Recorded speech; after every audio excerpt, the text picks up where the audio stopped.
ആറ്റുകാൽ ജ്യോതിശാസ്ത്രം പരിപാടിയിലേക്ക് എല്ലാ മാന്യപ്രേക്ഷകർക്കും സ്വാഗതം.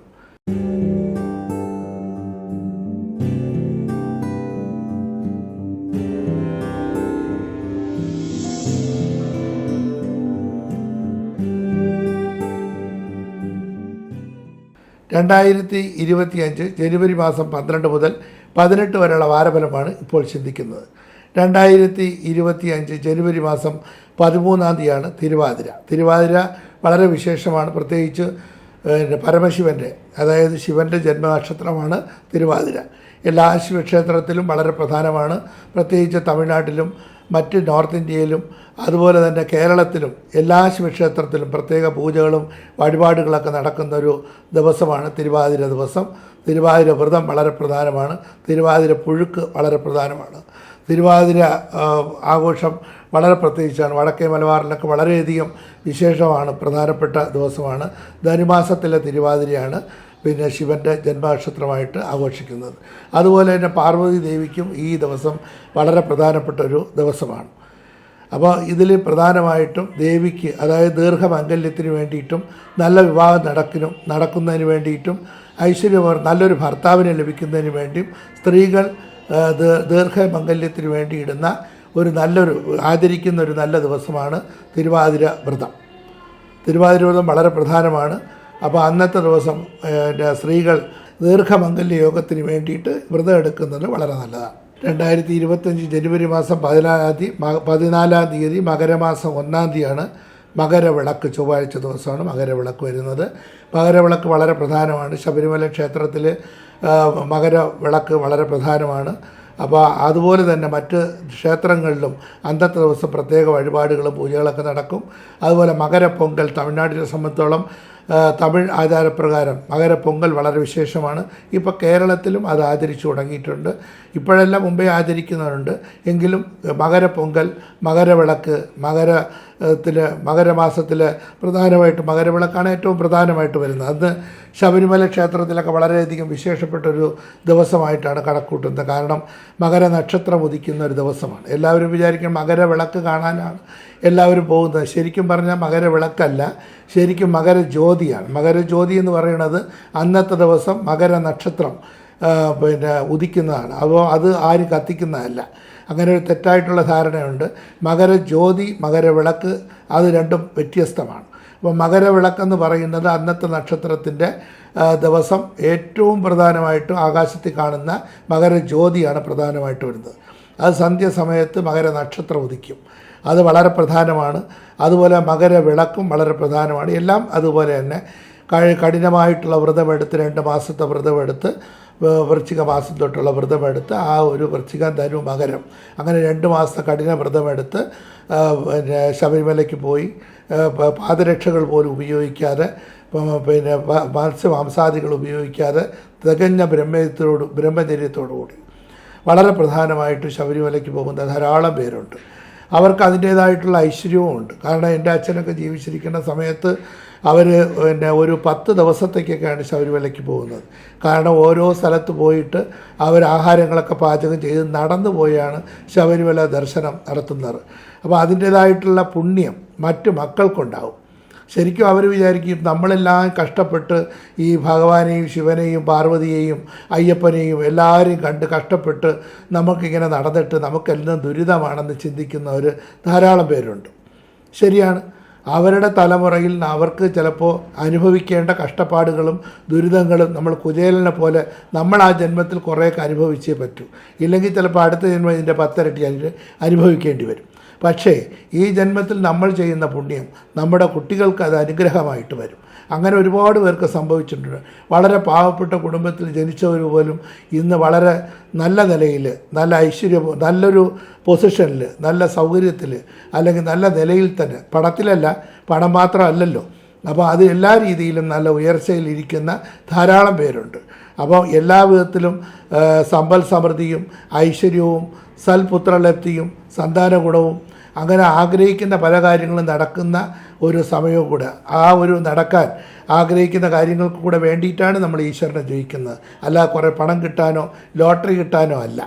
ഏതായാലും അങ്ങനെ ശബരിമല ക്ഷേത്ര ദർശനം നടത്തിയിട്ടുള്ള പലർക്കല്ല എല്ലാവർക്കും ഐശ്വര്യപൂർണ്ണമായിട്ടൊരു ഭാഗ്യമുണ്ടാകും.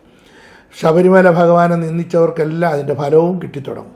ഇപ്പോഴല്ലെങ്കിൽ അടുത്ത ജന്മത്തിൽ, അല്ലെങ്കിൽ അവരുടെ മക്കൾക്കെങ്കിലും അതുണ്ടാകുമെന്നുള്ളത് തീർച്ചയാണ്. പലരും ക്ഷേത്രത്തിൽ പോയിട്ട് തൊഴാതെ നിൽക്കുന്നവരുണ്ട്. കാരണം പബ്ലിസിറ്റിക്ക് വേണ്ടിയിട്ട് വെറുതെ കുനിഞ്ഞ് നോക്കിക്കൊണ്ട് ഇരിക്കുന്നവർ ധാരാളം പേരുണ്ട്. പക്ഷേ കൈയെടുത്ത് തൊഴുവില്ല. ചിലപ്പോൾ മനസ്സിൽ കാണുമായിരിക്കും, അത് വേറെ കാര്യം. എങ്കിൽ പോലും അത് മറ്റുള്ളവരോട് കാണിക്കുന്ന നിന്ദയാണ്. അങ്ങനെയുള്ളവർ കഴിയുന്നിടത്തോളം ക്ഷേത്ര ദർശനം നടത്താതിരിക്കുന്നതാണ് ഏറ്റവും നല്ലത്. വിശ്വാസമുള്ളവർ മാത്രം ക്ഷേത്രത്തിൽ പോവുക, വിശ്വാസത്തോടു കൂടി പോവുക, ഭക്തിയോടു കൂടി പോവുക. ഇല്ലാത്തവർ പോവാതിരിക്കുക. അതായിരിക്കും ഏറ്റവും നല്ലത്. ഏതായാലും ശബരിമല ക്ഷേത്ര ദർശനം കണ്ടകശനിയും ഏഴശനിയും ഉള്ളവർ നിർബന്ധമായിട്ടും ചെയ്യുന്നത് നന്നായിരിക്കും. മേടരാശി. അശ്വതി ഭരണി കാർത്തിക നക്ഷത്രത്തിൻ്റെ ആദ്യത്തെ 15 ആഴി ചേരുന്ന 2.25 നക്ഷത്രമാണ് മേടരാശി. മേടരാശിക്കാർക്ക് ഈ വാരം മനസമാധാനവും സന്തോഷവും ഭാഗ്യപുഷ്ടിയും ഐശ്വര്യവും സൽകീർത്തിയും പ്രതീക്ഷിക്കാം. ഉദ്ദേശിക്കുന്ന പല കാര്യങ്ങളിലും വിജയസാധ്യത ഉണ്ടാവും. ആഗ്രഹ സാഫല്യം ഉണ്ടാവും. സഹോദരാദി ഗുണം പ്രതീക്ഷിക്കാം. മാതൃഗുണം ഈ വാരത്തിലുണ്ടാവും. സന്താനങ്ങളാൽ മനസമാധാനവും സന്തോഷം ലഭിക്കും. ദാമ്പത്യ സുഖം അനുഭവപ്പെടും. പിതൃഗുണവും പിതൃസമ്പത്ത് ലഭിക്കും. കർമ്മസംബന്ധമായിട്ട് നേട്ടങ്ങളുണ്ടാവും. പൊതുവെ ഈ വാരം നന്നായിരിക്കും.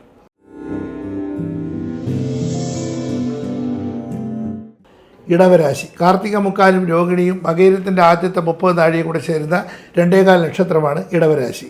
ഇടവരാശിക്കാർക്ക് ഈ വാരം ആരോഗ്യപരമായിട്ട് പ്രത്യേകം ശ്രദ്ധിക്കേണ്ട സമയമാണ്. ചെലവുകൾ വർദ്ധിക്കാൻ സാധ്യതയുണ്ട്. സഹോദരാദി ഗുണം പ്രതീക്ഷിക്കാം. മാതാവിന് ശാരീരിക അസ്വസ്ഥതകളോ ബുദ്ധിമുട്ടോ പ്രയാസങ്ങളോ ഇടയ്ക്ക് അനുഭവപ്പെടാൻ സാധ്യതയുണ്ട്. ദാമ്പത്യ സുഖം ഈ വാരത്തിലുണ്ടാവും. ചെലവുകൾ വർദ്ധിക്കും. കർമ്മസംബന്ധമായിട്ട് നേട്ടങ്ങളുണ്ടാവും. എല്ലാ കാര്യത്തിനും ചെറിയ തടസ്സങ്ങളോ ബുദ്ധിമുട്ടോ അനുഭവപ്പെടുമെങ്കിലും തൊഴിൽപരമായിട്ട് ഈ വാരം നേട്ടങ്ങളുണ്ടാവും. ആഗ്രഹ സാഫല്യം ഉണ്ടാവും. പൊതുവെ വാരം ഗുണദോഷ സമ്മിശ്രമായിട്ടുള്ള ഫലം പ്രതീക്ഷിക്കാം. ദോഷപരിഹാരമായിട്ട് വിഷ്ണുപ്രീതി വരുത്തുക.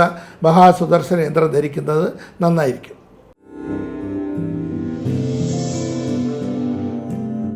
മിഥുനരാശി. മകയിരത്തിൻ്റെ അവസാനത്തെ 30 നാഴികയും ചതയവും പൂരിട്ടായുടെ മുക്കാലും കൂടെ ചേരുന്ന 2.25 നക്ഷത്രമാണ് മിഥുനരാശി.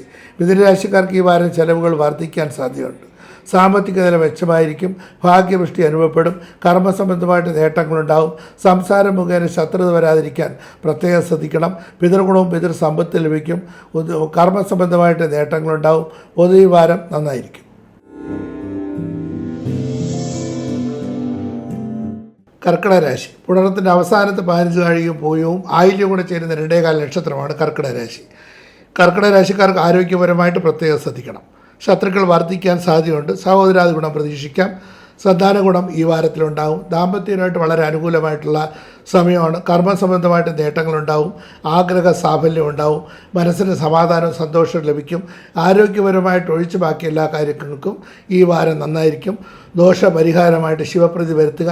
ശാസ്താക്ഷേത്രത്തിൽ പോകുന്നതും വളരെ നന്നായിരിക്കും.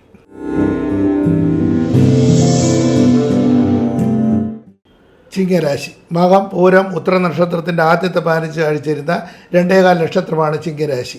ചിങ്ങരാശിക്കാർക്ക് ഈ വാരം ദാമ്പത്യ സുഖക്കുറവും ബന്ധുജന വിരോധവും ശാരീരിക ക്ലേശങ്ങളും അനുഭവപ്പെടാൻ സാധ്യതയുണ്ട്. എല്ലാ കാര്യത്തിനും അല്പം ഒരു അലസതയൊക്കെ ഉണ്ടാവും. കർമ്മസംബന്ധമായിട്ട് അത്ര അനുകൂലമായിട്ടുള്ള സമയമല്ല. പലവിധത്തിലുള്ള ബുദ്ധിമുട്ടുകളും പ്രയാസങ്ങളും വരാതിരിക്കാൻ പ്രത്യേകം ശ്രദ്ധിക്കണം. സംസാരം നിയന്ത്രിക്കാൻ പ്രത്യേകം ശ്രദ്ധിക്കുക. മാതൃഗുണവും പിതൃഗുണവും ഈ വാരത്തിലുണ്ടാവും. ദാമ്പത്യപരമായിട്ട് ചെറിയ ചെറിയ അഭിപ്രായ വ്യത്യാസങ്ങളോ കലഹങ്ങളോ വരാതിരിക്കാൻ പ്രത്യേകം ശ്രദ്ധിക്കുക. മുൻകോപം കുറയ്ക്കുന്നത് വളരെ നന്നായിരിക്കും. പൊതുവെ ഈ വാരം നല്ലതാണ്.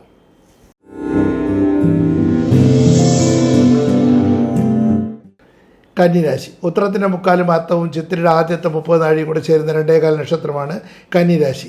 കന്നിരാശിക്കാർക്ക് ഈ വാരം പിതൃഗുണവും പിതൃസമ്പത്ത് ലഭിക്കും. ഭാഗ്യപുഷ്ടി അനുഭവപ്പെടും. കർമ്മസംബന്ധമായിട്ട് നേട്ടങ്ങളുണ്ടാവും. സഹോദരാദി ഗുണം പ്രതീക്ഷിക്കാം.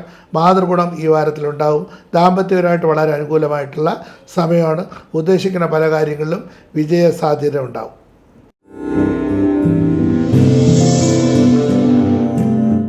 തുലാം രാശി. ചിത്രയുടെ അവസാനത്തെ 30 നാഴികയും ചോതിയും വിശാഖത്തിൻ്റെ മുക്കാലും കൂടെ ചേരുന്ന 2.25 നക്ഷത്രമാണ് തുലാം രാശി. തുലാം രാശിക്കാർക്ക് ആരോഗ്യപരമായിട്ട് പ്രത്യേകം ശ്രദ്ധിക്കണം. ശത്രുക്കൾ വർദ്ധിക്കാൻ സാധ്യതയുണ്ട്.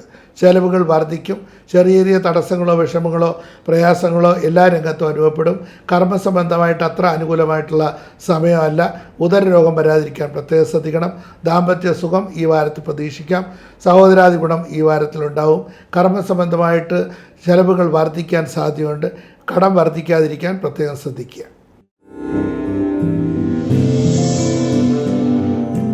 വൃശ്ചികരാശി വിശാഖത്തിൻ്റെ അവസാനത്തെ 15 നാഴിക അനിഴവും തൃക്കേട്ടയും കൂടെ ചേരുന്ന 2.25 നക്ഷത്രമാണ് വൃശ്ചികരാശി. വൃശ്ചികരാശിക്കാർക്ക് ഈ വാരം ദാമ്പത്യ സുഖവും മനസ്സന്തോഷവും ഭാഗ്യപുഷ്ടിയും ഐശ്വര്യവും പ്രതീക്ഷിക്കാം. വാഹന സംബന്ധമായിട്ട് ചെലവുകൾ വർദ്ധിക്കാൻ സാധ്യതയുണ്ട്. സ്വന്തമായിട്ട് വീട് വയ്ക്കുന്നതിനും വാഹനം വാങ്ങിക്കുന്നതിനും അനുകൂലമായിട്ടുള്ള സമയമാണ്. കർമ്മസംബന്ധമായിട്ട് നേട്ടങ്ങളുണ്ടാവും. സഹോദരാദി ഗുണം പ്രതീക്ഷിക്കാം. സന്താന ഗുണം ഈ വാരത്തിലുണ്ടാവും. പൊതുവെ ഈ വാരം നന്നായിരിക്കും.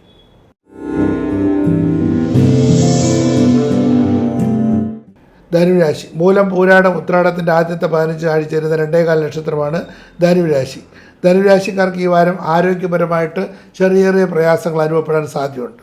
സഹോദരാദി ഗുണം പ്രതീക്ഷിക്കാം. മാതാവിനോ മാതൃബന്ധുക്കൾക്കോ അരിഷ്ടത ഉണ്ടാവും.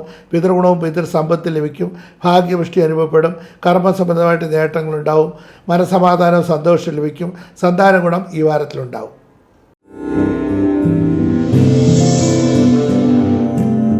മകരരാശി ഉത്രാടത്തിന് മുക്കാലും തിരുവോണം അവിട്ടത്തിൻ്റെ ആദ്യത്തെ 30 നാഴികയും കൂടെ ചേരുന്ന 2.25 നക്ഷത്രമാണ് മകരരാശി.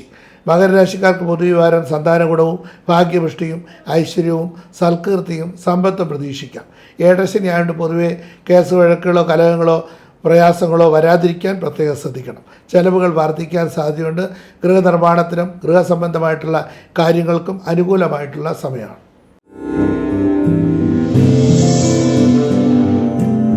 കുംഭരാശി അവിടത്തിൻ്റെ അവസാനത്തെ 30 നാഴികയും ചതയവും പൂരിട്ടായുടെ മുക്കാലും കൂടെ ചേരുന്ന 2.25 നക്ഷത്രമാണ് കുംഭരാശി. കുംഭരാശിക്കാർക്ക് ഇപ്പോൾ ജന്മശനി കാലമാണ്. ശാരീരികമായിട്ടും മാനസികമായിട്ടും കുറച്ച് പ്രയാസങ്ങൾ വരും. തൊഴിൽപരമായിട്ട് പ്രത്യേകം ശ്രദ്ധിക്കണം. സാമ്പത്തിക രംഗത്ത് വളരെ സൂക്ഷിക്കണം. ധനനഷ്ടത്തിന് സാധ്യതയുണ്ട്. സഹോദരാദി ഗുണം പ്രതീക്ഷിക്കാം. സന്താന ഗുണം ഈ വാരത്തിലുണ്ടാവും. ഭാഗ്യപുഷ്ടി അനുഭവപ്പെടും.